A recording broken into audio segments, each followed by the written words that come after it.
আমি কিভাবে চটজলদি 5 থেকে 10 মিনিটের মধ্যে রেডি হই সেটাই আজকে তোমাদের সাথে শেয়ার করব। আর এটা বেশ কিছুদিন আগের ভিডিও, অনেক দিন পরে আজকে আমি আপলোড করছি। সেদিন আমাদের ছোট্ট একটা গেট টুগেদার ছিল, তাই ভাবলাম একদম হালকা আর কমফর্টেবলভাবে রেডি হব। বলতে গেলে খুব বেশি মেকআপ করিনি। প্রথমে ভালো করে সানস্ক্রিন লাগালাম।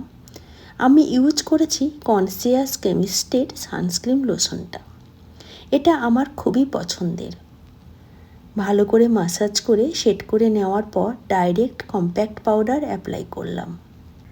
এই কম্প্যাক্ট পাউডারটা আমার স্কিন টোনের সাথে একদম পারফেক্টলি ম্যাচ করে।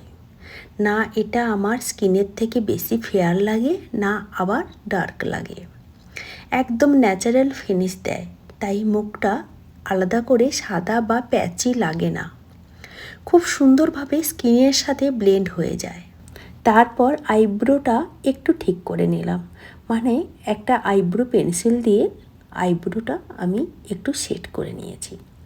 এরপর এখানে দেখো কোল কাজল পেন্সিল আমি ইউজ করেছি।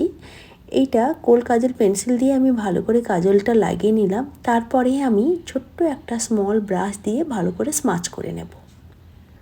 এরপর দেখো আমি সুন্দর করে মাস্কারা লাগিয়ে নিলাম। মাস্কারাটা খুব ধীরে ধীরে লাগাতে হয়, কারণ হঠাৎ করে লেগে যাওয়ার একটা ভয় থাকে। এটা খুব সাবধানে লাগানো উচিত।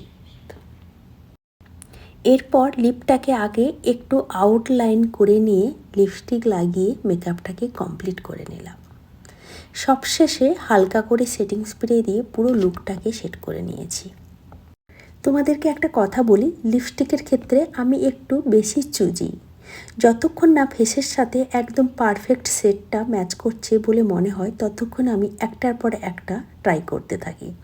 অনেক সময় 2-3টে লিপস্টিক একসাথে মিক্স করে লাগাই, যাতে ঠিক আমার মতো পছন্দ মতো কালারটা আসে। কারণ আমার কাছে লিপস্টিকটাই পুরো লুকের ফাইনাল টাচ, তাই এটা পারফেক্ট না লাগা পর্যন্ত আমি এক্সপেরিমেন্ট করতেই থাকি। তারপর একটা ঘড়ি পরে নিলাম, চশমাটাও পরে নিলাম। আজকের আউটফিট হিসাবে বেছে নিয়েছিলাম একদম কমফর্টেবল একটা টি শার্ট আর জিন্স।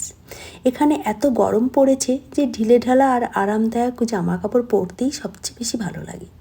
কোথাও বেরোলে, বিশেষ করে কোনো পার্টি বা গেট টুগেদারে যাওয়ার সময় পারফিউম আমি অবশ্যই লাগাই, কারণ পারফিউম আমার খুব ভালো লাগার একটা জায়গা। সবশেষে একটা হোয়াইট কালারের শু পরে একদম রেডি হয়ে আমি রওনা দিলাম।